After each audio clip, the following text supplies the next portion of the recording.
Jetzt hallo miteinander. In letzter Zeit fahre ich ja relativ viel Fahrrad. Das hat zum einen damit zu tun, dass ich mir schon immer nach einer Sportart gesucht habe, die ich im Sitzen ausüben kann. Und zum zweiten hat es damit zu tun, auch weil ich bin Schlurfer und wenn ich viel laufe, dann verbrauche ich ziemlich viel Schuhsohle. Das heißt auch viel Schuhe, die ich kaufen muss. Und beim Fahrradfahren, umgerechnet auf die zurückgelegte Strecke, sind so Fahrradreifen doch deutlich billiger.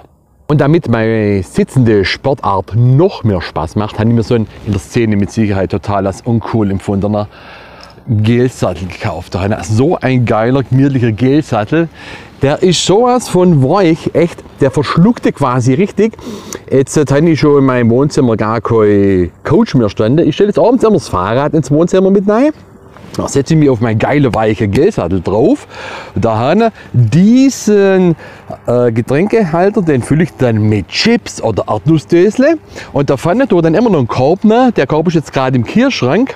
Und da ist nämlich abends immer Bier drin und der ist jetzt gerade im Kühlschrank zum Bierkühlen. So gehe ich dann am Abend vor meinem TV-Gerät und mache quasi so eine Tour de Fernsehen und hocke da und niemand kann sagen, Axel, du bist, wie sagen wir so auf Neudeutsch, Englisch, a Couch Potato. Nein, weil das ist mein Home Office oder mein Home Studio und man muss nicht schwitzen, man kriegt keinen Muskelkater. Kater kriegt man vielleicht schon, wenn man ein bisschen viel von dem Bier trinkt, aber das ist ja egal, das macht Spaß.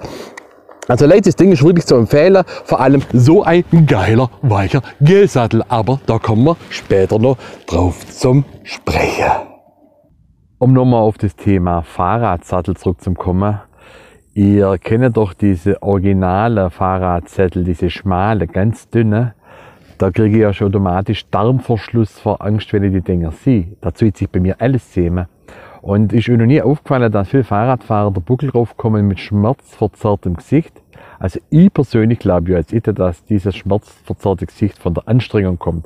Also wie ich ja vorher schon gesagt habe, also ich versinke ja in meinem weichen Gelsattel. Und ich denke, bei denen ist es manchmal andersrum, dass der Sattel quasi in denen versinkt.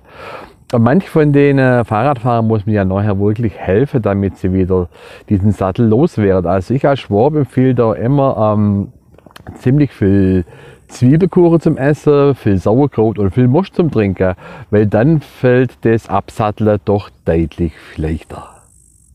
Man kann natürlich beim Fahrradfahren normale bequeme Kleidung tragen, normale T-Shirt, normale Hose.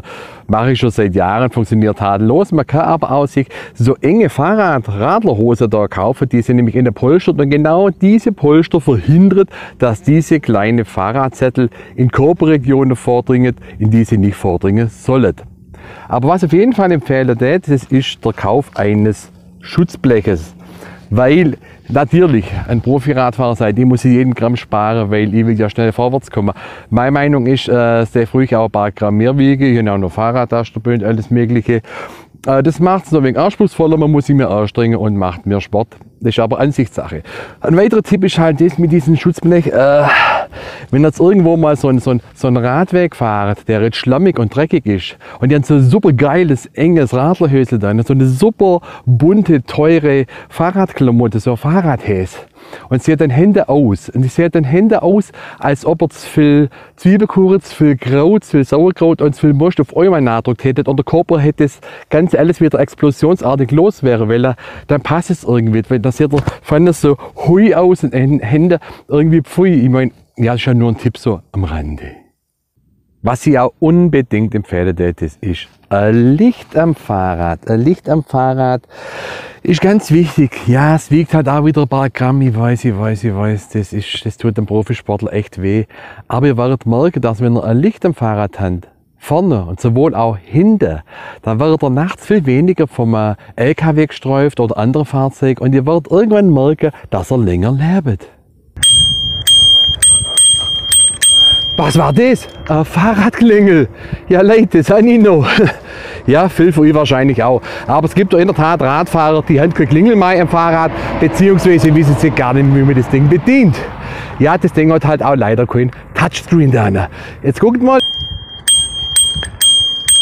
Einfach, man nimmt den Daumen und das Ding schnappen, das macht sogar richtig Spaß.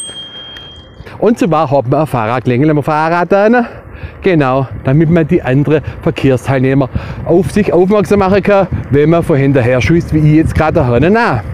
Und wenn jetzt von mir überlaufen tät, mit einem Hund oder ein Leu oder wenn man kennt oder jemand auf dem Pferd, dann mache ich ganz weit vorher schon so, dass derjenige weiß, dass ich komme.